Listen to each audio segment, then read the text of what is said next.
प्रभु ने फिर से हमको वचन की उपस्थिति में बने रहने के लिए अवसर तैयार करके दिया, उसके लिए धन्यवाद।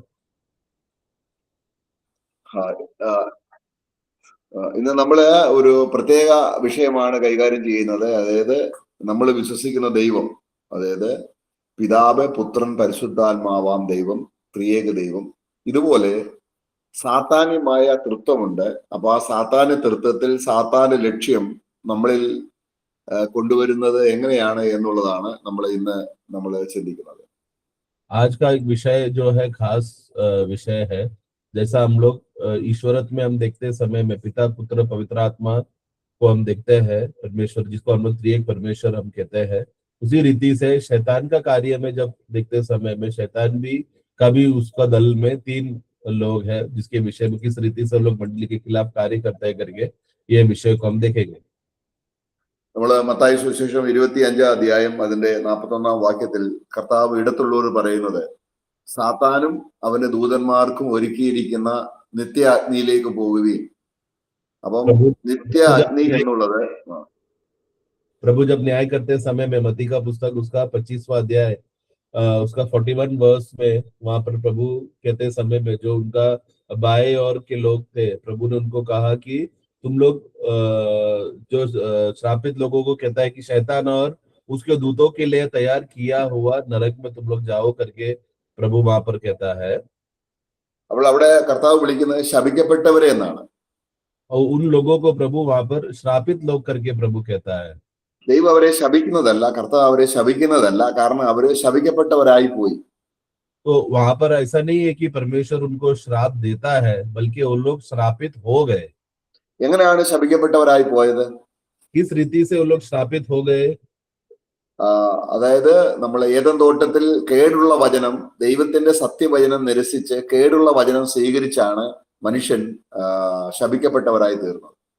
तो वो इसके लिए है कि मनुष्य श्रापित कब हुआ? जब परमेश्वर का जो वचन, जो सिद्ध खरा वचन है, उस खरा वचन को लोग ने टुकरा कर शैतान का वचन को जब अपनाया और माना, तब से मनुष्य श्रापित हो गया।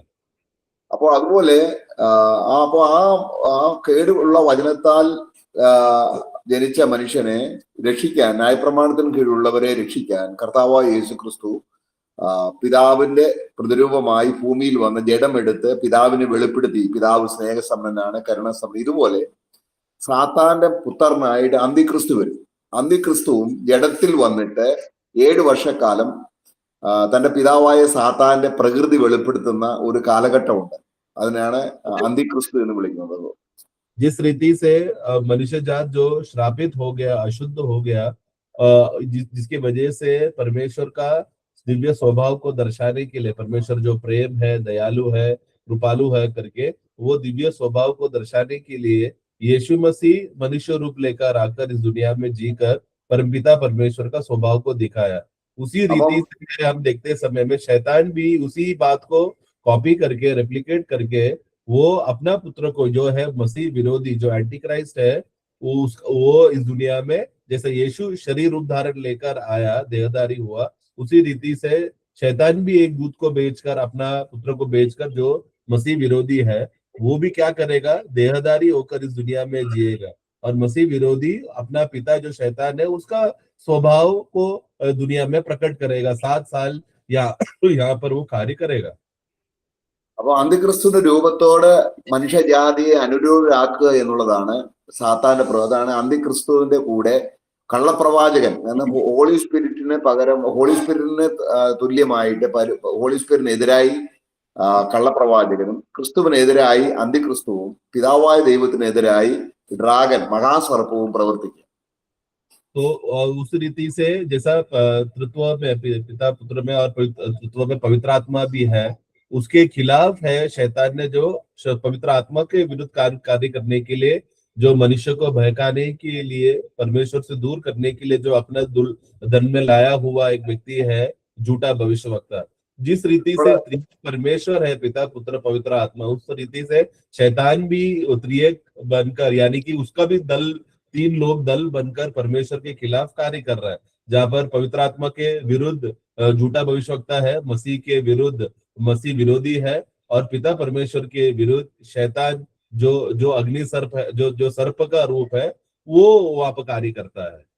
അപ്പൊ ഒരു കൂട്ടം ആൾക്കാര് ഈ അന്തിക്രിസ്തുവിന്റെ രൂപത്തോട് അനുരൂപപ്പെട്ടുകൊണ്ടിരിക്കുകയാണ്. ഒരു കൂട്ടം ആൾക്കാര് പിതാവായ ദൈവത്തിന്റെ കൃപയാൽ പുത്രന്റെ രൂപത്തോട് അനുരൂപപ്പെട്ടുകൊണ്ടിരിക്കുകയാണ്. അങ്ങനെ രണ്ട് തരത്തിൽ മനുഷ്യർ ഇന്ന് രൂപാന്തരത്തിന്റെ ദിശയിലാണ്. तो अभी मनुष्य का अवस्था ऐसा है कि एक झुंड ऐसे झुंड है जो शैतान के रूप में अनुरूप होकर उसका स्वभाव के गुणों में बदलते जा रहा है, और मनुष्य में एक ऐसा दल भी है जो पिता परमेश्वर के अनुग्रह से पुत्र का रूप में अनुरूप होते जा रहा है। इस प्रकार मनुष्य का दो दल बन चुका है, जो एक तो शैतान का रूप में और एक मसीह के रूप में अनुरूप हो रहे हैं। അപ്പോൾ അന്തിക്രിസ്തുവിന്റെ ലക്ഷണം നമ്മൾ പഠിച്ചാൽ ആരാണ് ഇന്ന് അന്തിക്രിസ്തു രൂപത്തോട് അനുരൂപപ്പെടുന്നത് എന്ന് നമുക്ക് മനസ്സിലാക്കാൻ കഴിയും.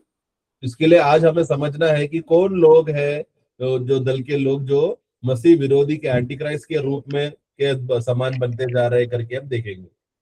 അപ്പം ക്രിസ്തുവിന്റെ സ്വഭാവവും അന്തിക്രിസ്തുവിന്റെ രൂപവും സ്വരൂപവും നമ്മൾ പഠിച്ചു കഴിഞ്ഞാൽ നമ്മുടെ ജീവിതത്തിൽ ഏത് രൂപത്തോടാണ് നമ്മൾ ഇപ്പോൾ അനുരൂപപ്പെട്ടുകൊണ്ടിരിക്കുന്നത് എന്നുള്ളത് നമ്മുടെ ജീവിതത്തിൽ തന്നെ നമുക്ക് ഓരോരുത്തർക്കും വ്യക്തമായിട്ട് അറിയാം.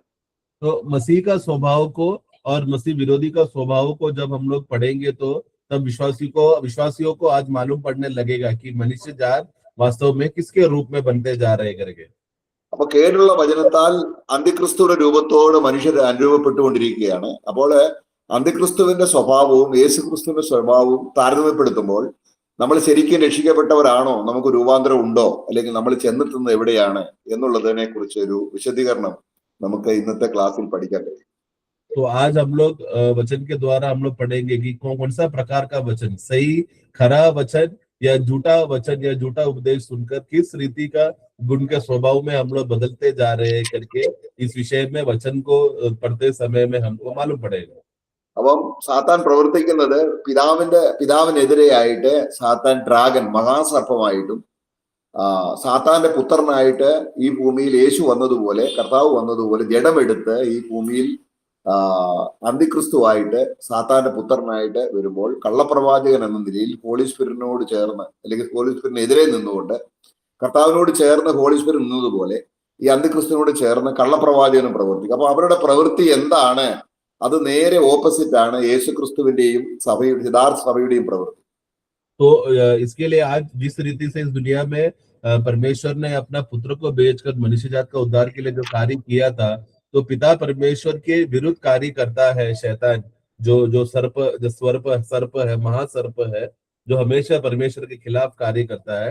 और यीशु मसीह जिस रीति से पिता ने उसको भेजा, अपना एकलौता पुत्र को इस जगत पर भेजा, उसी रीति से है शैतान भी अपना पुत्र को जो है मसीह विरोधी को भेजता है और कार्य करता है।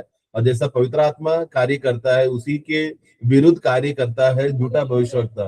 इस दुनिया में रहते समय में जैसा यीशु के साथ हमेशा पवित्र आत्मा सहायक बनकर कार्य किया, उसी रीति से मसीह विरोधी जब इस दुनिया में काम करते समय में उसके साथ सहयोग करने वाला है जो झूठा भविष्यवक्ता। और ये लोग हमेशा परमेश्वर के खिलाफ और विरुद्ध कार्य करता है और मंडली के खिलाफ कार्य करता है लोग। നമ്മൾ ആന്റിക്രൈസ്റ്റ് എന്നുള്ള പദം നമ്മൾ യോഹന്നാന്റെ ലേഖനത്തിലാണ് കൂടുതലായിട്ട് കാണുന്നത്. तो हम लोग जो मसीह विरोधी है करके शब्द को ज्यादा भी करके हम लोग यूहन्ना के पत्रों में हम पढ़ते हैं। വേറെ എങ്ങും ആന്റിക്രൈസ്റ്റ് എന്നുള്ള പദം ഉപയോഗിച്ചിട്ടില്ല. और किधर भी मसीह विरोधी करके जो शब्द है इतना ज्यादा इस्तेमाल नहीं किया, बाकी पुस्तकों में नहीं किया है, सबसे ज्यादा पहला यूहन्ना में किया है। അപ്പം വെളിപ്പാട് പുസ്തകത്തിൽ ഈ ആന്റിക്രൈസ്റ്റ് എന്ന് പറയുന്ന പേരാണ് മൃഗം. എവിടെയെല്ലാം ബീസ്റ്റ് എന്നുള്ള പദം കണ്ടോ അത് ആന്റിക്രൈസ്റ്റ് ആണ്. और अगर हम प्रकटीकरण का पुस्तक में जब पढ़ते समय में वहां पर जो मसीह विरोधी को जो बताया गया है, जो शब्द इस्तेमाल किया है, उसको पशु करके शब्द इस्तेमाल किया है। അപ്പം കർത്താവ് പിതാവിനെ വെളിപ്പെടുത്തുന്നതുപോലെ ആന്റിക്രൈസ്റ്റ് സാത്താനെ അവന്റെ പിതാവിനെ വെളിപ്പെടുത്തുകയാണ് തന്റെ മനുഷ്യാവതാരത്തിലൂടെ ചെയ്യാൻ പോകുന്നത്. तो जैसा यीशु मसीह इस दुनिया में अपना मनुष्य रूप में जब आकर पिता परमेश्वर को प्रकट करके जिया, उसी रीति से शैतान को प्रकट करके स्वभाव को दिखाने वाला व्यक्ति है मसीह विरोधी। എന്നാൽ ഇന്ന് സാത്താൻ അന്തിക്രിസ്തുവിന് വേണ്ടി ഒരുപാട് പേരെ ഇന്ന് ഒരുക്കിക്കൊണ്ടിരുന്നു കഴിഞ്ഞ് അത് പൂർത്തിയാകുമ്പോൾ മാത്രമേ അന്തിക്രിസ്തു ജഡത്തിൽ വെളിപ്പെടുകയുള്ളൂ. तो आज इसलिए शैतान दुनिया में अपना कार्य का अपना पुत्र को दुनिया में लाने के लिए बहुत सा बातों का तैयारी कर रहा है। वो तैयारी जैसा पूरा हो जाएगा तब मसीह विरोधी मनुष्य रूप लेकर आएगा। അപ്പൊ നമ്മള് 1 യോഹന്നാൻ 2-ാം അധ്യായത്തിന്റെ पहला यूहन्ना 18-ാം വാക്യത്തിൽ 2:18 में हम पढ़ते हैं, കുഞ്ഞുങ്ങളെ ഇത് അന്ത്യനാഴികയാകുന്നു, എതിർ ക്രിസ്തു വരുന്നു എന്ന് നിങ്ങൾ കേട്ടിട്ടുണ്ടല്ലോ, ഇപ്പോൾ അനേകം എതിർ ക്രിസ്തുക്കൾ എഴുന്നേറ്റിരിക്കാൻ അന്ത്യനാഴികയാണ്. അപ്പൊ എതിർ ക്രിസ്തു അക്ഷരീയമായിട്ട് 7 വർഷമേ ഉള്ളുവെങ്കിലും അന്ത്യക്രിസ്തുവിന്റെ സ്വഭാവത്തോടെ മനുഷ്യനെ രൂപപ്പെടുത്തുന്ന പ്രവൃത്തി നേരത്തെ മുതൽ തുടങ്ങിയിരിക്കുകയാണ്. കാരണം ഏദൻ തോട്ടം മുതലാണ് അതിന്റെ പ്രവൃത്തി. ആ കേടുള്ള വചനം കൊണ്ട് മനുഷ്യനെ സാത്താൻ രൂപത്തോട് അനുരൂപമായിക്കൊണ്ടിരിക്കുക, അല്ലെങ്കിൽ അന്ത്യക്രിസ്തു രൂപത്തോട് അനുരൂപമായിക്കൊണ്ടിരിക്കുക. वहां पर 18 में पढ़ते समय में वहां पर लिखा है कि हे लड़के, ये अंतिम समय है, और जैसे कि तुमने सुना है कि मसीह के विरोधी आने वाला है, और उसका अनुसार अब भी बहुत से मसीह के विरोधी उठ चुके हैं। तो देखो, तो इसलिए मसीह विरोधी करके जो व्यक्ति है, जो एक दिन सचमुच देहधारी होकर शरीर में आकर कार्य करने तो वाला ही है, परंतु जो मसीह विरोधी का आत्मा का जो कार्य है वो तो बहुत समय से कार्य शुरू हुआ है, जो आदम वाटिका से शुरू हुआ था। यानी कि परमेश्वर के खिलाफ वाला वचन को सुनकर या अशुद्ध वचन को सुनकर जब मनुष्य ने बात मानकर शैतान की वचनों को मान लिया, तब से वो लोग शैतान के रूप में अनुरूप हो रहे हैं। നമ്മൾ അന്ത്യക്രിസ്തു എന്ന് വായിക്കുമ്പോൾ മലയാളത്തിൽ അത് പറയുമ്പോൾ അന്ത്യം ഉള്ള ക്രിസ്തു എന്നുള്ള അർത്ഥത്തിലല്ല. കാരണം അവിടെ എതിർ ക്രിസ്തു എന്ന അർത്ഥമാണ് അന്ത്യക്രിസ്തുവിന് പകരം നമ്മൾ വായിക്കുന്നത്. എതിർ ക്രിസ്തു, ക്രിസ്തുവിനെ എതിർക്കുന്നവനെന്ന, അല്ല അന്ത്യക്രിസ്തു എന്നല്ല, അവസാനത്തെ ക്രിസ്തു എന്നല്ല, എതിർ ക്രിസ്തു എന്നാണ് നമ്മൾ വായിക്കേണ്ടത്. उसके लिए जो शब्द जो प्रभु के खिलाफ कार्य करने वाला जो ये व्यक्ति है, जो शैतान की ओर से आया है, वो है मसीह विरोधी। यानी कि मसीह के हमेशा विरोध करने वाला व्यक्ति वो है मसीह विरोधी। അപ്പോൾ ഇവർ തമ്മിലുള്ള കോൺട്രാസ്റ്റ് എങ്ങനെയാണ്, അവർ തമ്മിലുള്ള എതിർപ്പ് എങ്ങനെയാണ് ക്രിസ്തുവിനെതിരെ നിൽക്കുന്നത്, അല്ലെങ്കിൽ എങ്ങനെയാണ് ആന്റി ആയിരിക്കുന്നത്, ക്രിസ്തുവിന് ശത്രുവായിരിക്കുന്നത് എന്ന് നമ്മൾ മനസ്സിലാക്കിയാൽ നമ്മുടെ ജീവിതം ഏത് രൂപത്തോടാണ് അനുഭവപ്പെട്ടിരിക്കുന്നത് ആ രീതിയിൽ നമ്മൾ, കാരണം ആന്റിക്രൈസ്റ്റുകളെല്ലാം ദൈവത്തിനെതിരെയാണ്, ക്രിസ്തുവിനെതിരെയാണ്, പരിശുദ്ധാത്മാവിനെതിരെയാണ്. അപ്പൊ നമ്മുടെ ജീവിതത്തിൽ രൂപാന്തരത്തിന്റെ പ്രക്രിയ ദൈവാത്മാവ് ആരംഭിച്ചിട്ടുണ്ടെങ്കിൽ ഈ അന്ത്യക്രിസ്തുവിനെതിരെയാണ്, ക്രിസ്തുവിനെ പോലെയാണ്, എതിർ ക്രിസ്തുവിനെതിരെ നിൽക്കാനാണ് നമ്മളെ ദൈവത്തിന്റെ ആത്മാവ് പ്രേരിപ്പിക്കുന്നത്. तो इसके लिए मसीह का स्वभाव क्या है और मसीह के विरोधी जो विरोधी कौन है उसका स्वभाव क्या है करके हम पढ़ते, इन दोनों के विषय में पढ़ते समय में मालूम पड़ेगा कि हम वास्तव में किसके रूप में अनुरूप होते जा रहे हैं करके ये हमारे जीवन में हमको पता लगने लगेगा। इसके लिए मसीह का विरोध हमेशा कार्य करने वाला व्यक्ति है मसीह विरोधी, और जितने भी मसीह विरोधियां आए हैं वो लोग सब हमेशा मसीह के सच्चा वचनों के खिलाफ कार्य कर जीने वाले लोग हैं। ഇപ്പൊ യോഹന്നാൻ 6:38 നമ്മൾ വായിക്കുന്നു, കർത്താവ് പറയാണ്, ഞാൻ ഉയരത്തിൽ നിന്ന് വന്നു. കർത്താവിന്റെ അവതാരം എന്ന് പറഞ്ഞാൽ കർത്താവിന്റെ ശരീരം, കർത്താവ് മനുഷ്യനായിട്ട് വന്നത് ഉയരത്തിൽ നിന്ന് വന്നു. അപ്പൊ നേരെ ഓപ്പോസിറ്റ് ആണ് എതിർ ക്രിസ്തു വരുന്നത്. तो प्रभु ने जब भूमि में रहते समय में यूहन्ना 6 में ऐसा कहता है कि मैं जो हूँ मैं ऊपर से आया हूँ करके यीशु ने ऐसा कहा था। तो जब ऐसा वो कहते समय में हम मसीह विरोधी को देखते समय में वो कौन है, वो हमेशा विरोध वाला काम करता है, उल्टा काम करता है। കർത്താവ് യോഹന്നാന്റെ സുവിശേഷം 6:38 നമ്മൾ വായിക്കുകയാണ്. യോഹന്നാ 6:38 में हम पढ़ते हैं, അവിടെ ഞാൻ എന്റെ പിതാവിന്റെ ഇഷ്ടം ചെയ്യാൻ ഞാൻ ഉയരത്തിൽ നിന്ന് വന്നു. അതാണ് അവന് പറഞ്ഞത്. പിതാവിന്റെ ഇഷ്ടം ചെയ്യുക എന്നുള്ളതാണ് യേശു ക്രിസ്തുവിന്റെ ദൗത്യം. क्योंकि मैं अपने इच्छा नहीं वरन अपने भेजने वाले की इच्छा पूरा करने के लिए स्वर्ग से आया हूँ। तो प्रभु स्वर्ग से इसके लिए आया है कि उनके भेजने वाला जो पिता का इच्छा को पूरा करने के लिए। അപ്പൊ യേശു കർത്താവ് എങ്ങനെയാണോ അതിന് ജസ്റ്റ് കോൺട്രാസ്റ്റ് ആയിട്ടാണ് സാത്താൻ എപ്പോഴും പ്രവർത്തിക്കുന്നത്. അവിടെ നമ്മള് ഞാൻ എന്റെ ഇഷ്ടം അല്ല, എന്റെ അയച്ചവന്റെ ഇഷ്ടം അത്ര ചെയ്യാൻ സ്വർഗത്തിൽ നിന്ന് ഇറങ്ങി വന്നിരിക്കുന്നത്. കർത്താവ് വന്നത് എവിടുന്നാണ്? കർത്താവ് വന്നത് ഉയരത്തിൽ നിന്നാണ്. അപ്പം സാത്താൻ എവിടുന്നാണ് വരുന്നത്, അല്ലെങ്കിൽ എതിർ ക്രിസ്തു എവിടുന്നാണ് വരുന്നത് എന്നാണ് നമ്മള്, ക്രിസ്തു വന്നതിന് ഓപ്പോസിറ്റ് ആയിട്ടാണ് എതിർ ക്രിസ്തു വരുന്നത്. तो यीशु जब गवाही देते समय में उन्होंने कहा कि मैं स्वर्ग से उतर कर आया हूँ और मैं मेरा भेजने वाला पिता का इच्छा को पूरा करने आया हूँ। तो जो मसीह विरोधी है वो हमेशा यीशु ने किया हुआ स्वभाव का जो कार्यों को जो भी करता है वो हमेशा उसका विरोध करता है, उल्टा करता है। तो यीशु जो स्वर्ग से आया है करके पढ़ते समय में अभी हमको समझना है कि मसीह विरोधी कहाँ से आया और किस रीति से उल्टा काम किया करके हम देखेंगे। അപ്പൊ കർത്താവ് വന്നപ്പോൾ ഉയരത്തിൽ വന്ന ഉയരത്തിലെ ജ്ഞാനമാണ് കർത്താവ് ഉപയോഗിക്കുന്നത്. प्रभु जब आया वो स्वर्ग से आया, ऊपर से आया, इसलिए वो स्वर्ग का ज्ञान से बात करता था। എന്നാൽ സാത്താൻ എതിർ ക്രിസ്തു ഉപയോഗിക്കുന്നത് ഭൂമിയിലെ ജ്ഞാനമായിരിക്കും അവൻ ഉപയോഗിക്കുന്നത്. അപ്പം परंतु ഏതെങ്കിലും ഒരു വ്യക്തി ഭൂമിയിലെ ജ്ഞാനം കൂടുതൽ ഉപയോഗിക്കുമ്പോൾ ക്രിസ്തു രൂപത്തോട് അനുരൂപപ്പെടാനുള്ള ജ്ഞാനം കിട്ടത്തില്ല. കാരണം അവന് കർത്താവിനെ പറഞ്ഞാലും അനുരൂപപ്പെടാൻ ഉപയോഗിക്കുന്ന ജ്ഞാനം ഭൂമിയിലെ ജ്ഞാനമാകിയാൽ ഭൂമിയിലെ കാര്യങ്ങൾ സംബന്ധിച്ചുള്ള ജ്ഞാനമേ അവന് കിട്ടുകയുള്ളൂ. परंतु जो मसीह विरोधी है वो स्वर्ग से नहीं, वो भूमि से आया हुआ है, मतलब वो शैतानी है, शैतान से आया हुआ व्यक्ति है। इसलिए वो क्या करेगा, वो जो ज्ञान लेता है वो कौन सा ज्ञान लेता है, भूमि का ज्ञान लेकर है। मसीह विरोधी हमेशा बात करता है।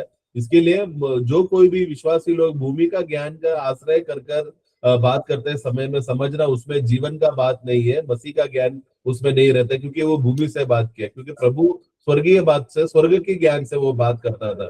इसके लिए हमें धोखा नहीं खाना है कि भूमि की बातों से कुछ बातें करते समय में शायद यीशु का नाम कुछ जोड़ा तो भी उसमें सत्य और जीवन नहीं है, क्योंकि वो भूमि का ज्ञान है, नाश होने वाला ज्ञान है। അപ്പൊ ഈ ആന്തിക്രിസ്തു അല്ലെങ്കിൽ നമ്മൾ എതിർ ക്രിസ്തു എവിടെ നിന്നാണ് വരുന്നത്? അവനെ വെളിപ്പാട് പുസ്തകത്തിൽ എതിർ ക്രിസ്തു എന്നില്ല, അവന്റെ പേര് മൃഗമെന്നാണ് നമ്മൾ വെളിപ്പാട് പുസ്തകം 11:7 വായിക്കുന്നുണ്ട്. हम लोग प्रकटीकरण का पुस्तक 11:7 में पढ़ते समय में प्रकटीकरण का पुस्तक में वहां पर मसीह विरोधी करके नाम नहीं दिया है, क्योंकि इसमें हम देखते हैं कि पशु करके शब्द वहां पर बोला गया है। അവിടെ ഇവൻ വരുന്നത് എവിടെ നിന്നാണ് അറിയാമോ? और वो कहाँ, ആഴത്തിൽ നിന്ന്, അതായത് 11:7 ആഴത്തിൽ നിന്ന്, അതായത് ഏറ്റവും അഗാധ സ്ഥലത്ത് നിന്നും അവൻ കയറി വരുന്നു, മൃഗം കയറി വരുന്നതായിട്ട് വായിക്കും. അപ്പൊ കർത്താവ് ഏറ്റവും ഉയരത്തിൽ നിന്ന് വരുന്നു, എതിർ ക്രിസ്തു ഭൂമിയുടെ ആഴങ്ങളിൽ നിന്ന് കയറി വരുന്നു. ഇത് രണ്ടും തമ്മിലുള്ള കോൺട്രാസ്റ്റ്. ഭൂമി ഈ നരകത്തിലേക്ക് പോകുന്നവർ ഭൂമിയിലുള്ള കാര്യങ്ങൾ, ഭൂമിയുടെ അടിയിലേക്കുള്ള കാര്യങ്ങൾ മാത്രമേ അവർ ചിന്തിക്കുന്നുള്ളൂ. കാരണം അവരുടെ ജ്ഞാനം ഭൂമിയുടേതാണ്. എന്നാൽ കർത്താവ് ഉയരത്തിൽ നിന്ന് വന്നപ്പോൾ ഉയരത്തിലെ ജ്ഞാനം വന്നു. ഇത് സഭയുടെ ക്രമീകരണത്തിനും സഭയുടെ ഉത്ഭവത്തിനും എല്ലാം സ്വർഗത്തിലെ ജ്ഞാനമാണ്. ദൈവം പരിശുദ്ധാത്മാവിൽ നിറച്ച് സ്വർഗത്തിലെ ജ്ഞാനം കൊണ്ട് നിറച്ചാണ് സഭയെ പണിയുന്നത്. तो इसके लिए हम जब प्रभु के विषय में जब हमने पढ़ा, हमने क्या क्या पढ़ा था प्रभु के विषय में, कि वो ऊपर से आता है, ऊंचाई से वो आया करके।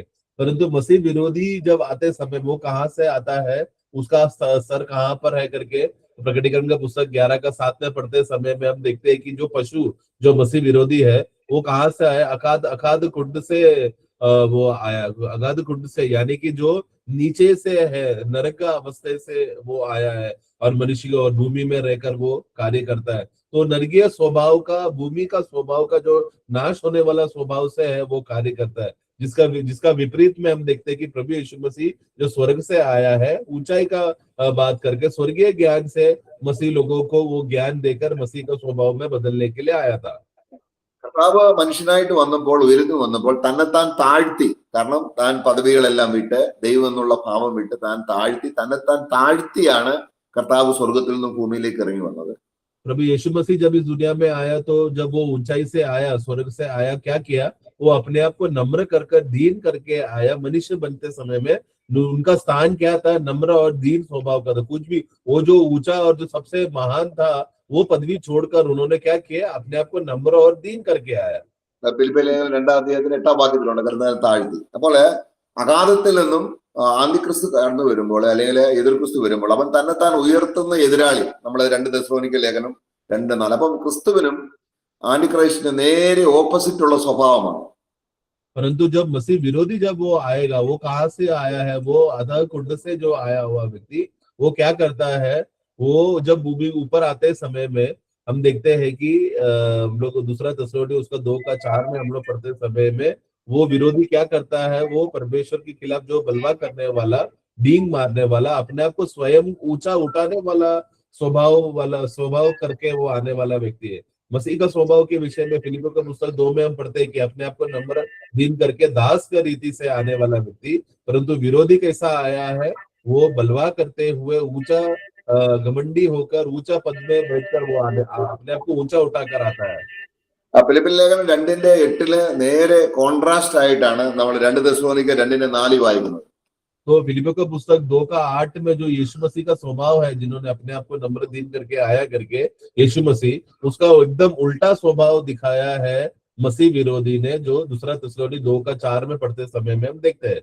കർത്താവ് അവന്റെ സഭയിൽ അവൻ തന്നെത്താൻ താഴ്ത്തി, അവൻ സഭയിൽ ക്രിസ്തുവാണ് തല, പക്ഷെങ്കില് അവൻ ശിഷ്യന്മാരുടെ കാല് കഴുകിക്കൊണ്ട് പറയുകയാണ് നിങ്ങൾ താഴ്മയുള്ളവരായിരിക്കണം. അപ്പൊ കർത്താവ് ഏറ്റവും താഴ്മയുടെ വഴി കാണിച്ചു തന്നപ്പോൾ സാത്താൻ എന്ത് ചെയ്യുന്നു? ദേവാലയത്തിൽ ഇരുന്നു കൊണ്ട് തന്നെത്താൻ ഉയർത്തുന്ന നിലയിൽ സാത്താന സ്വഭാവം വെളിപ്പെടുത്തും. അല്ലെങ്കിൽ അത് സാത്താന സ്വഭാവം ആന്റി ക്രൈസ്റ്റ് എന്ത് ചെയ്യുന്നു?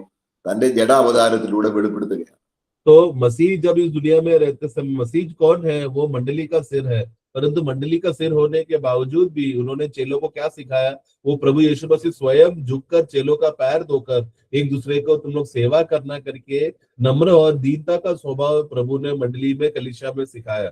परंतु शैतान का स्वभाव दिखाने वाला जो मसीह विरोधी है, वो क्या किया? मंदिर में बैठकर कहा कि मैं ईश्वर हूँ, मेरा प्रणाम करो बोलकर इस रीति से अपने आप को स्वयं ऊंचा उठाने का शैतानी स्वभाव, जो शैतान का क्या स्वभाव है, वही स्वभाव व्यक्ति देहधारी होकर आया हुआ मसीह विरोधी है, वो शैतान का स्वभाव दिखाता है।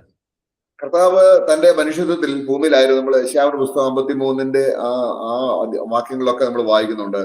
കർത്താവ് നിന്ദിക്കപ്പെട്ടവനായിരുന്നു എന്ന് പറഞ്ഞാൽ മറ്റുള്ളവരാൽ ത്യജിക്കപ്പെട്ടവനായി. ക്രൂശിൽ മനുഷ്യനല്ല എന്ന് തോന്നുമാർ വികൃതമായി തീർന്നതല്ലാതെ തന്നെ ഭൂമി ജീവിച്ചപ്പോൾ കർത്താവിന് വിദ്യാഭ്യാസം ഇല്ലാത്തത് കൊണ്ടും ഭൗമികമായ സെറ്റപ്പ് ഇല്ലാത്തത് കൊണ്ടും മനുഷ്യനാൽ ത്യജിക്കപ്പെട്ട ഒരു സ്ഥിതിയായിരുന്നു യേശുവിനുണ്ടായിരുന്നത്. हम लोग यीशु मसीह के बारे में पढ़ते समय में Isaiah 53 में हम क्या पढ़ते हैं कि यीशु मसीह जब इस दुनिया में मनुष्य रूप में रहते समय में लोगों ने उसको कोई इज्जत और आदर तो दिया नहीं। केवल क्रूस में जाकर वो जो बदसूरत हुआ उसको वो नहीं, उसके अलावा वो शारीरिक रीति से जब 33.5 साल का जो जिंदगी जीते समय में भी मनुष्यत्व में सबसे नम्र और दीन रीति से जिया। हम देखते समय मनुष्य में जीते समय में समाज में यीशु का कोई इज्जत नहीं, कोई एजुकेशन क्वालिफिकेशन नहीं, उतना नम्र और दीन होकर मनुष्य में वैसा दीन रीति से यीशु जिया। എന്നാൽ സാത്താൻ എന്റെ സ്വഭാവം അന്തിക്രിസ്തു വെളിപ്പെടുത്തുമ്പോൾ തന്റെ ജഡത്തിൽ അല്ലെങ്കിൽ ഈ ഭൂമിയിൽ മനുഷ്യനായിട്ട് ജീവിക്കുമ്പോൾ തന്നെത്താൻ പ്രേസ് ചെയ്യുന്ന ഒരു നിലയിൽ, അവിടെ നമ്മൾ വെളിപ്പാട് പുസ്തകം 13 അധ്യായം അതിന് 3 മുതൽ വായിക്കുമ്പോൾ, परंतु शैतान जब मसीह विरोधी जब वो आएगा, वो कैसा करेगा? जब इस दुनिया में आते समय में वो हम लोग प्रकटीकरण का पुस्तक 13:3 में पढ़ते समय में किस रीति से वो अपना खुद का तारीफ करते हुए वो बातें करेगा। അവിടെ മൃഗത്തെ കണ്ട് വിസ്മയിച്ചു, മൃഗത്തിന് അധികാരം കൊടുത്തു. അതുകൊണ്ട് അവൻ മഹാസർപ്പത്തെ നമസ്കരിച്ച് മൃഗത്തോട് തുല്യനാ. നോക്കാം, സാത്താന്റെ അല്ലെങ്കിൽ ആന്റിക്രിസ്റ്റിന്റെ ഭൂമിയിലെ ജീവിതത്തിൽ ഈ അന്തിക്രിസ്തുവിനെ ഉയർത്തുന്നത് ഇങ്ങനെയാണ്: മൃഗത്തിന് തുല്യനാ, അതിനോട് പോരാടുവാൻ ആറ് കഴിയും എന്ന് പറഞ്ഞ് മൃഗത്തെ നമസ്കരിച്ചു. എനിക്ക് തുല്യനായിട്ട് ആരുമില്ല എന്ന് പറഞ്ഞു. അപ്പൊ കർത്താവ് എത്രയും താഴ്ത്തുന്നോ അതിന് ഓപ്പോസിറ്റ് ആയിട്ടാണ് അന്തിക്രിസ്തു, ആന്റിക്രൈസ്റ്റ് തന്നെത്താൻ ഉയർത്തുന്നത്. എനിക്ക് തുല്യനായിട്ട് ആരുമില്ല. കാരണം ഭൗമിക ജ്ഞാനം കൊണ്ടാണ്. കാരണം യേശു കർത്താവിന്റെ എളിമയോ യേശുവിന്റെ സൗന്ദര്യമോ യേശുവിന്റെ യാതൊന്നുമില്ല. അപ്പം നമുക്ക് തന്നെ അറിയാം ഇത് ഞാൻ ഏത് തരത്തിലാണ് ഇപ്പൊ രൂപാന്തരപ്പെട്ടുകൊണ്ടിരിക്കുന്നത്. രണ്ടിനും ഒരു ലൈഫ് ടൈം ആവശ്യമാണ്. കാരണം നമ്മുടെ ജീവിതത്തിൽ ഏതിലേക്കാണ് നമ്മൾ പോയിക്കൊണ്ടിരിക്കുന്നത്? യേശുവിന്റെ രൂപത്തോടാണോ, ദൈവം തന്റെ പുത്രൻ രൂപത്തോട് അനുഭവമാക്കുകയാണോ, അതോ സാത്താന്റെ പുത്രനായ അന്തിക്രിസ്തുവിനോട് സദൃശത്തിലാക്കുകയാണോ? കാരണം അന്തിക്രിസ്തു ഭൂമിയിൽ വെളിപ്പെടുമ്പോൾ അവന്റെ രൂപത്തോട് അനുരൂപരായവരെല്ലാം അവനെ കാണും. ഇതുപോലെ ക്രിസ്തു മേഘത്തിൽ വെളിപ്പെടുമ്പോൾ അവരുടെ രൂപത്തോട് അനുരൂപരായവരെ ഈ ഭൂമിയിൽ നിന്ന് മാറ്റപ്പെടും. അപ്പൊ അങ്ങനെ രണ്ട് രീതിയിൽ രണ്ട് അനുരൂപപ്പെടൽ ഇന്ന് ഈ കാലഘട്ടത്തിൽ നടന്നുകൊണ്ടിരിക്കുക. तो प्रभु जब इस दुनिया में था तो उन्होंने अपने आप को नम्र और दीन किया, कोई भी प्रकार का बाबा या लोगों का तारीफ ना लेते हुए अपने आप को नम्र होकर जिया। परंतु मसीह विरोधी कैसा जीता है करके प्रकटीकरण का पुस्तक 3 अध्याय का 3 और 4 में जब पढ़ते समय में वहां पर हम देखते हैं कि जब उसको सिर में एक बहुत बड़ा गहरा घाव लगने के बाद जब वो चंगा हुआ तो वो अभी क्या हो गया? सभी लोगों ने उस अजगर को, उस सर्प को वो लोग ने पूजा किया और उन लोगों ने कहा कि फिर उन लोग ने क्या कहने लगा कि ये पशु कितना बड़ा अधिकारी है, इसको अधिकार दिया गया था। और सब लोग बोलने लगे कि इस पशु के समान और कौन है करके लोग उसका पूजा करने लगे और उसको आदर करने लगे। यानी कि उसका पशु को एकदम ऊंचा स्टैंडर्ड, मसीह विरोधी को एकदम ऊंचा रीति से स्टैंडर्ड देकर ऊंचा रीति से लोग उनका तारीफ कर वो उस पदवी में अपने आप को लोग उनका तारीफ कर सके करके ऐसा बातों का विषयों में वो चला गया, जबकि प्रभु कभी भी वैसा नहीं था। वो अपने आप को नम्र और दीन रखता था। तो जैसा प्रभु का स्वभाव है, उसका डायरेक्ट उल्टा और ऑपोजिट स्वभाव था मसीह विरोधी ने जब इस दुनिया में दिखाया। तो इस रीति से हमको क्लियरली स्वभावों को परख कर हम लोग जान सकते हैं कि मसीह का स्वभाव कैसा था और मसीह विरोधी का स्वभाव कैसा है करके। दोनों में का स्वभाव को पढ़ते समय में आज हम मंडली में भी ये दोनों स्वभाव के प्रकट करने वाले लोगों को हम देख सकते हैं। तो मसीह के स्वभाव का लोगों का क्या होगा, जो जो मसीह के रूप में अनुरूप होते जा रहे हैं उनका अवस्था क्या होगा कि प्रभु जब आएगा रहस्य में उनको उठाकर लेकर जाकर अलग करेगा। परंतु जो शैतान के रूप में अनुरूप होने वाले मसीह विरोधी का स्वभाव में चलने वाले लोगों क्या होगा, सबके सामने वो लोग प्रकट हो जाएंगे, सबके सामने उनको दिखाई दे। क्योंकि शैतान मसीह विरोधी क्या करता है, अपने आप को दिखाता है कि मैं कुछ हूं बोलकर डीक मारता है। वैसा रहेगा बहुत सारे विश्वासी लोग जिन्होंने शैतान के रूप में अनुरूप होकर मंडली में जीकर मसीह का स्वभाव में ना बदलते हुए लोगों का अनुभव ऐसा होगा। ഇവരുടെ പ്രവൃത്തിയുടെ രണ്ട് വശം, ഒന്ന് കർത്താവ് വന്നത് ആത്മാക്കളെ രക്ഷിക്കാൻ വന്നു. നമ്മള് യോഹന്നാന്റെ സുവിശേഷം 10-ാം അധ്യായത്തിന്റെ 10-ാം വാക്യത്തിൽ ഞാൻ വന്നത് ജീവൻ ഉണ്ടാകേണ്ടതിന്, സമൃദ്ധിയായ ജീവൻ ഉണ്ടാകേണ്ടതിന്. സാത്താൻ അന്തിക്രിസ്തു വരുന്നത് മനുഷ്യരെ മുടിപ്പാനും നശിപ്പിക്കുവാനും അല്ലാതെ അവൻ വരുന്നില്ല. हम लोग इन दोनों का कार्यों के विषय में जब हम देखते समय में यीशु ने क्या कहा यूहन्ना का पुस्तक में कि मैं लोगों को जीवन देने बचाने के लिए आया हूं करके यीशु ने कहा। परंतु शैतान के विषय में क्या कहता है कि जब वो आएगा वो क्या करेगा, वो नाश करने, बर्बाद करने, लूटने के लिए आया है। इस रीति से दोनों का कार्यों का कामों में फर्क देख सकते हैं। എങ്ങനെയാണ് അവൻ നശിപ്പിക്കുന്നതെന്ന് അവിടെ നമ്മൾ ദാനിയേൽ പുസ്തകം 8-ാം അധ്യായത്തിലുണ്ട്. എങ്ങനെയാണ് അവൻ പടജനങ്ങളുമായിട്ട് വന്ന് ജനങ്ങളെ നശിപ്പിക്കുന്നതിന്റെ കാര്യം അവിടെ അക്ഷരീയമായി തന്റെ മനുഷ്യ ജഡത്തിൽ സാത്താൻ ആന്റിക്രൈസ്റ്റ് ചെയ്യാൻ പോകുന്ന കാര്യങ്ങളുടെ വിസ്തീർണമുണ്ട്. അപ്പം കർത്താവ് രക്ഷിക്കുന്നു, സാത്താൻ നശിപ്പിക്കുന്നു. दानियल का पुस्तक 8 में जब पढ़ते समय में वहां पर हम 8 और 9 अध्याय में पढ़ते समय में वहां पर हम वो मसीह विरोधी का सेना को हम देखते हैं जो किस रीति से भूमि में आकर कब्जा कर कर लूटपाट कर कर बर्बाद करने का कार्य के विषय के लिए आता है करके वो स्वभाव हम वो पुस्तक में हम लोग पढ़ सकते हैं। तो शैतान जब वो आ रहा है और उसका स्वभाव दिखाने वाला जो मसीह विरोधी जब वो भी आएगा, वो लोग क्या करेगा, बर्बाद करने और नाश करने के लिए आ रहा है। അപ്പൊ ഇസ്രായേൽ മക്കൾ കർത്താവിനെ തേച്ചു കളഞ്ഞതുകൊണ്ട് സിക്രിയപർവ്വതത്തിൽ കർത്താവ് പറഞ്ഞിട്ടുണ്ട്, ഞാൻ എന്റെ നല്ല ഇടയനായ പുത്രനെ കൊടുത്തു, അവർ സ്വീകരിച്ചില്ല, അതുകൊണ്ട് ഞാനൊരു തുമ്പ് കിട്ട ഇടയനെ, ഞാൻ അവിടെ സിക്രിയ പ്രവചനം അതിന്റെ 11-ാം അധ്യായത്തിന്റെ 16-17 വാക്യങ്ങൾ വായിക്കുമ്പോൾ ഈ ഇടയൻ എന്താണ് ഇസ്രായേൽ മക്കളോട് ചെയ്യാൻ പോകുന്നതെന്ന് അവിടെ വ്യക്തമായിട്ടുണ്ട്. കാരണം 11-ന്റെ 16-17 ഒരു യഥാർത്ഥ ദൈവദാസൻ ആരാണെന്ന് നമുക്ക് ഇതിലൂടെ നമുക്ക് മനസ്സിലാക്കാൻ കഴിയും. 16 और 17 में पढ़ते समय में वहां पर प्रभु एक बात वहां पर बताता है कि जब इजरायली लोगों ने क्योंकि उन लोगों ने मसीह को उन लोग ने ठुकराने की वजह से प्रभु वहां पर क्या करेगा, एक झूठा व्यक्ति को भेजेगा करके वहां पर हम देखते हैं। जो क्योंकि उन लोग ने जो सही चरवाहा को उन लोग ने ठुकराया, तो वहां पर एक झूठा व्यक्ति आकर किस रीति से वो गलत रीति से कार्य करेगा के विषय में जकरिया 11 का 16-17 में हम देखते हैं।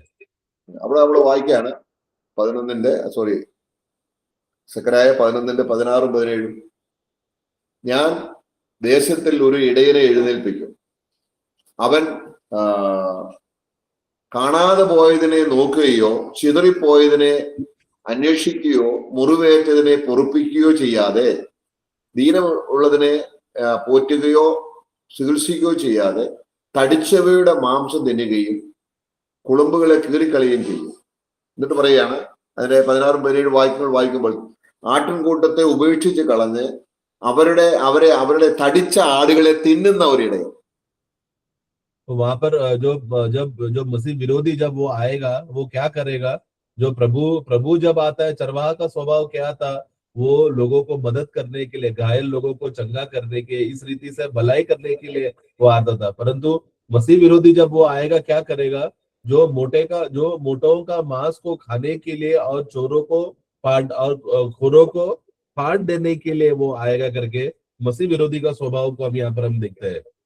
കർത്താവ് കാണാതെ പോയതിനെ അന്വേഷിക്കുക, അവിടെ കാണാതെ പോയതിനെ അന്വേഷിക്കുകയോ നോക്കുകയോ ചിതറിപ്പോയതിനെ അന്വേഷിക്കുകയോ ചെയ്യാതെ മുറിവേറ്റവയെ പൊറുപ്പിക്കുകയോ ദീനമുള്ളവയെ പോറ്റുകയോ ചെയ്യാതെ തടിച്ചവയുടെ മാംസം മാത്രം, അപ്പൊ ധനികരായിരിക്കുന്ന വിശ്വാസികളെ മാത്രം കൺസിഡർ ചെയ്തുകൊണ്ട് ഒരു ഇടയൻ ഈ ഭൂമിയിൽ വരും എന്നതിന്റെ ദൃശ്യമായ രൂപയിൽ അന്ത്യക്രിസ്തു അന്ത്യക്രിസ്തുവിന്റെ ആത്മാവ് അനേകരെ ആ രീതിയിൽ ഇന്ന് ഒരുക്കിക്കൊണ്ടിരിക്കുകയാണ്. തുമ്പുകെട്ട ഇടയൻ അവരുടെ ഉപജീവന മാർഗത്തിന് വേണ്ടി പാപങ്ങളിൽ നിന്ന് പൈസ മേടിച്ച് സ്വർഗത്തിൽ കൊണ്ടുപോകാൻ പാപങ്ങളെ വഞ്ചിക്കുകയാണ്. കാരണം ഈ വിശ്വാസികൾ വഞ്ചിക്കപ്പെടും. കാരണം അവർക്ക് ദൈവാത്മാവിനെ നടത്തിപ്പില്ല, അവരെ തിരിച്ചറിയാൻ കഴിയുന്നില്ല. അവർ ചിന്തിക്കുന്ന എന്ത് പാപം ചെയ്യാൻ കുറച്ച് പൈസ കൊടുത്താലും, അതാണ് മാംസമുള്ള ആടെന്ന് പറഞ്ഞാൽ പൈസ നോക്കി ശുശ്രൂഷിക്കുക. ഏത് ശുശ്രൂഷയ്ക്കും പൈസ വേണം. അപ്പോൾ ഇതാണ് അന്ത്യക്രിസ്തു അക്ഷരീയമായി ചെയ്യാൻ പോകുന്നത്. ഇന്ന് അനേകരിൽ ഇന്ന് അത് ചെയ്തുകൊണ്ടിരിക്കുക. ഒരു പ്ലാറ്റ്ഫോം ഉണ്ടാക്കുകയാണ് അന്ത്യക്രിസ്തു. അന്ത്യക്രിസ്തു വരുമ്പോൾ ഇവരെല്ലാം കൂടെ ചേർന്ന് ഇത് മശിഹയാന്ന് പറഞ്ഞ് സ്വീകരിക്കും. തന്നെത്താൻ ഉയർത്തുന്ന എതിരാളി. झूठा चरवाहा का जो स्वभाव है यहाँ पर हम देखते हैं, जो जकरिया का पुस्तक में 11 अध्याय का 16-17 में पढ़ते समय में, तो मसीह जो असली चरवाहा था वो हमेशा क्या करता था, खोए हुए को ढूंढने के लिए और जो तकलीफ में है घायल लोगों को चंगा करने, ये स्वभाव जो मसीह दिखाता था। मसीह विरोधी जब वो आएगा वो क्या करता है, ये सब स्वभाव ना दिखाते हुए किसी भी रीति से मोटों का मांस खाकर और जो खुरे हैं उनको फाड़ फेंकने का स्वभाव दिखाता है। यानी कि क्या है, आज के जमाने में धनवानों को पकड़कर उनका पैसा लूट कर और उसके उपज में जीना, जो आज सारे दुनिया में मसीह विरोधियों का जो स्वभाव, वो लोग क्या करता है, मंडलियों में धनवानों को वो लोग को आदर देकर, उनको सम्मान देकर, गरीबों को वो इज्जत ना देते हुए या उनको स्थान ना देते हुए या उनको विषय ना देखते हुए, अमीरों को वो लोग ज्यादा स्थान देकर उन पे जीता है। और गरीबों को हमेशा क्या बोलता है कि तुम लोग पैसा देते रहो, मैं तुम्हारे लिए प्रार्थना करूंगा, संभालूंगा बोलकर ऐसा झूठा समाचार देकर, झूठा विषयों को देकर लोग उनका धन लूटने के लिए किस रीति से करे, ये कर रहा है आज का जो चरवाहों का दल कर रहे हैं। तो ये लोग सब कौन है? ये लोग झूठे चरवाहा है, मसीह विरोधी के स्वभाव का आत्मा से भरे हुए लोग हैं।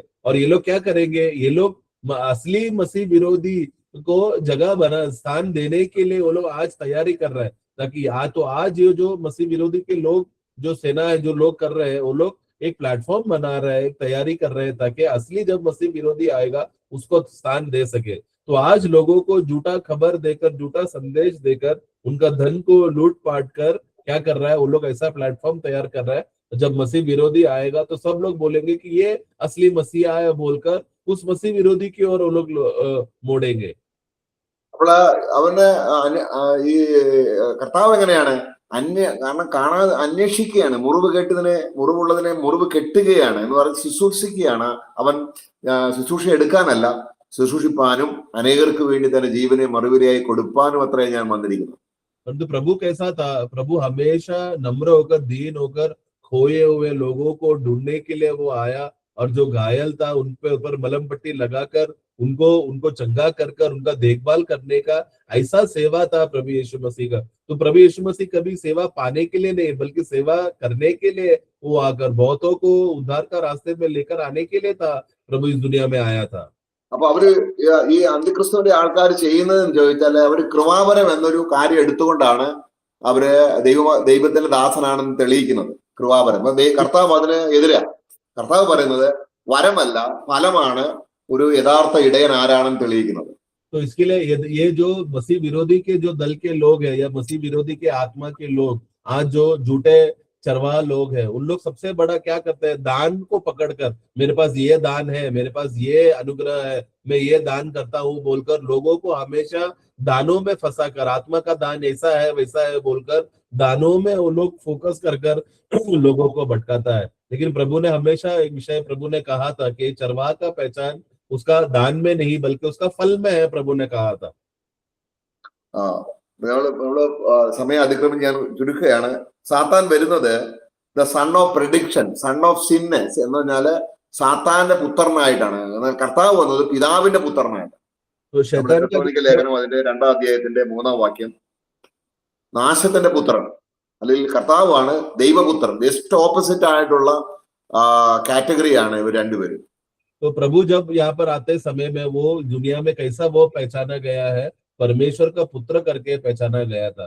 परंतु जो मसीह विरोधी है वो कैसा है पर पहचाना जा रहा है। 2 थिस्सलुनी 2:3 में हम पढ़ते समय में विनाश का पुत्र करके उसका पहचान है। इस रीति से यीशु का टोटल ऑपोजिट या विरुद्ध स्वभाव दिखाने वाला व्यक्ति है मसीह विरोधी। സാത്താന് അല്ലെങ്കിൽ ഈ എതിർ ക്രിസ്തു പാപത്തിന്റെ മിസ്റ്ററി ആയിട്ടാണ് വരുന്നത്. കാരണം അവൻ 2 തെസ്സലോനിക്ക ലേഖനം അതിന്റെ 2:7 വാക്യത്തിൽ വായിക്കുന്നുണ്ട്. അവൻ അധർമ്മത്തിന്റെ മർമ്മമാണ്. എന്നാൽ കർത്താവായ യേശു ക്രിസ്തു ദൈവഭക്തിയുടെ മർമ്മമാണ്. തെസ്സലോനിക്ക ലേഖനം 1 തീമോത്തി 3:16 ദൈവഭക്തിയുടെ മർമ്മം എന്താണ്? അവൻ ജഡത്തിൽ വെളിപ്പെട്ടു, അവന് ആത്മാവിൽ നീതീകരിക്കപ്പെട്ടു, ദൂതന്മാർക്ക് പ്രത്യക്ഷനായി, ലോകത്തിൽ വിശ്വസിക്കപ്പെട്ടു, തേജസ്സിൽ എടുക്കപ്പെട്ടു. എന്നാൽ സാത്താൻ തെസ്സലോനിക്ക ലേഖനത്തിൽ വായിക്കുന്നുണ്ട്, 2 തെസ്സലോനിക്ക 2:7 വായിക്കുന്നുണ്ട്, അവന് അധർമ്മത്തിന്റെ മർമ്മം. രണ്ടുപേരും മർമ്മമാണ്. ഒന്ന് ദൈവിക ഭക്തിയുടെ മർമ്മം, സാത്താൻ അഭക്തിയുടെ മർമ്മം. ഒരുപാട് കാര്യങ്ങൾ ഇനി ഇതിനോടുണ്ട്. ഞാൻ ഇതുകൊണ്ട് അവിടെ അവസാനിപ്പിക്കുകയാണ്. കർത്താവ് നമ്മൾ ഏത് രൂപത്തിലാണ് അനുരൂപപ്പെടുന്നത് എന്നുള്ളതിനെ കുറിച്ചൊരു ചെറിയ ഒരു വിവരണമാണ് നമ്മൾ ഇന്നിവിടെ കേട്ടത്. हम लोग जब प्रभु के विषय में जब पढ़ते समय में जब प्रभु आएगा, वो भक्ति का भेद के विषय में है, प्रभु यीशु मसीह के विषय में कहा गया है।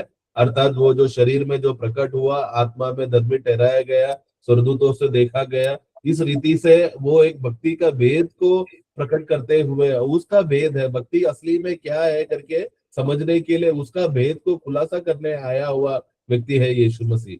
परंतु मसीह विरोधी के बारे में हम पढ़ते समय में, मसीह विरोधी कौन है? हम लोग 2 थिस्सलुनी 2:7 में हम लोग पढ़ते समय में अधर्म का भेद है वो, मतलब जो परमेश्वर के सारा अधर्म के विषय का जो भी बात है उसका भेद को प्रकट करके लोगों को भरमाने वाला स्वभाव का व्यक्ति है मसीह विरोधी। इस रीति से मसीह विरोधी और मसीह का स्वभाव को, जो दोनों एक दूसरे से विरुद्ध स्वभाव है, ये इस बातों में हम देख सकते हैं। എന്നാൽ സാത്താൻ രൂപത്തോട് അനുരൂപപ്പെടുന്നവർക്ക് ട്രാൻസ്ഫിഗറേഷൻ ഇല്ല. കാരണം അവരുടെ ശരീരം ഒരു ശവം പോലെ നരകത്തിലേക്ക് പോകും. എന്നാൽ ക്രിസ്തുവിൽ രൂപാന്തരപ്പെട്ട് ഒരു ദിവസം ട്രാൻസ്ഫിഗറേഷനിലേക്ക് എത്തും. അവർ ഒറ്റ പ്രാവശ്യം കൊണ്ട് നമ്മുടെ ശരീരം രൂപാന്തരപ്പെടും. ശരീരം രൂപാന്തരപ്പെടുന്നതിന് മുമ്പ് ദിവസവും ഡെയിലി നമ്മുടെ ദേഹി രൂപാന്തരപ്പെടും. ദേഹിയുടെ രൂപാന്തരത്തിന് ട്രാൻസ്ഫോർമേഷൻ എന്നും ശരീരത്തിന്റെ രൂപാന്തരത്തിന് ട്രാൻസ്ഫിഗറേഷൻ 2 പദമാണ്. മലയാളത്തിൽ അത് വേർതിരിച്ച് പറയുന്നില്ല. എന്നാൽ സാത്താനെ അന്തിക്രിസ്തുവിനെ ഫോളോ ചെയ്യുന്നവർക്ക് ട്രാൻസ്ഫിഗറേഷൻ ഇല്ല. അവർ അതുപോലെ ശവങ്ങളായിട്ട്, ജീവനുള്ള ശവങ്ങളായിട്ട് നരകത്തിലേക്ക് പോവുകയാണ്. വെള്ളസംഘാസം നമ്മൾ കാണുന്നുണ്ട്. मसीह के विषय में, मसीह के पीछे होने वाले लोगों का खासियत क्या है कि वो लोग, उनका जो अंतिम परिणाम वो है कि जब हम लोग मसीह के रूप में अनुरूप होंगे करके बोलते समय में जो सबसे अंतिम परिणाम है, उस परिणाम में क्या हो रहा है? उनका जो शरीर है रूपांतर हो रहा है और महिमा में महिमादायक शरीर मिलेगा विषय में प्रभु ने उनको ये दिया, जो है अंतिम परिणाम जो सभी मसीह के पीछे होने वाले लोगों को मिल रहा है। तो वो करने के लिए आज क्या होगा? उनका मन को अनुरूप करने का अवस्था है, समय है, प्रभु ने विश्वासियों को दिया गया है। परंतु जो शैतान के रूप में अनुरूप होने वालों के विषय में जब पढ़ते समय में उनका अवस्था क्या होगा? जिन्होंने शैतान का वचन को मानकर, दुनिया की वचनों को मानकर, दुनिया में कमाने की बातों का वचनों को मानकर चलने वाले लोगों का अवस्था क्या होगा? वो लोग एक शव के समान रहेंगे, सड़ने वाला अवस्था, एक श्राप का अवस्था, जो सड़कर भ्रष्ट होने वाला स्वभाव में शव जैसा होकर वो लोग नरक में जाने का अवस्था जो रहेगा वो उसमें होने वाला है। तो जो मसीह लोगों का खासियत क्या है? वो लोग रूपांतर होकर तेजस्वी रूप में वो लोग बदल जाएंगे जो मसीह में है। परंतु जो शैतान के वचनों को मानने वाले लोग एक शव के समान सड़न का अवस्था में चले जाएंगे। അപ്പം അവസാനമായിട്ട് വെളിപ്പാട് പുസ്തകം 19:20 നമ്മൾ വായിക്കുന്നു, മൃഗത്തെയും കള്ളപ്രവാചകനെയും നേരെ കർത്താവ് എന്ത് ചെയ്യുന്നു? അത് അഗ്നി തടാകത്തിലേക്ക് തള്ളിക്കളയും.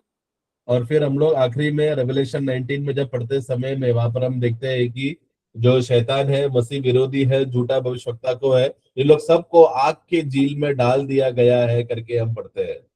നമ്മളോടുള്ള ദൈവത്തിന്റെ ഏറ്റവും വലിയ കരുണ, തന്റെ പുത്രന്റെ രൂപത്തോട് അനുരൂപപ്പെട്ടിട്ട് അവന്റെ ശരീരത്തോട് നമ്മളെ ഏകീഭവിച്ച് സ്വർഗത്തിൽ നിത്യമായിട്ട് പിതാവിനോടൊപ്പം വാഴാൻ സ്വർഗീയ പിതാവ് നമ്മളെ തന്റെ പുത്രന്റെ രൂപത്തോട് അനുരൂപമാകാൻ നമ്മളെ വിളിച്ചിരിക്കുകയാണ്.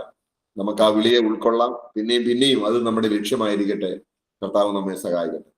परंतु मसीह लोगों के लिए प्रभु ने जो बहुत बड़ा कार्य यीशु मसीह में, जो पिता परमेश्वर ने हमारे जीवन में जो सबसे बड़ा कार्य है वो ये किया है कि मसीह को मानने वाले लोग, प्रभु यीशु मसीह को मानने वाले लोग, उस पर चलने वाले लोगों को, जो मसीह के रूप में अनुरूप होने वाले लोगों को जो सबसे अंतिम प्रतिफल वो ये रहेगा कि वो लोग सर्वदा मसीह के साथ, वो लोग स्वर्गीय तल में रहकर प्रभु के साथ रहने का आशीर्वाद है प्रभु ने मसीह लोगों को दिया है प्रियो। इसके लिए हम प्रभु को हम धन्यवाद करें कि इतना बड़ा आशीष और आशीर्वाद देकर प्रभु ने हमको संभाला है, चलाया है और हमारा एक अच्छा भविष्य हमें स्वर्गीय तल में दे के रखा है।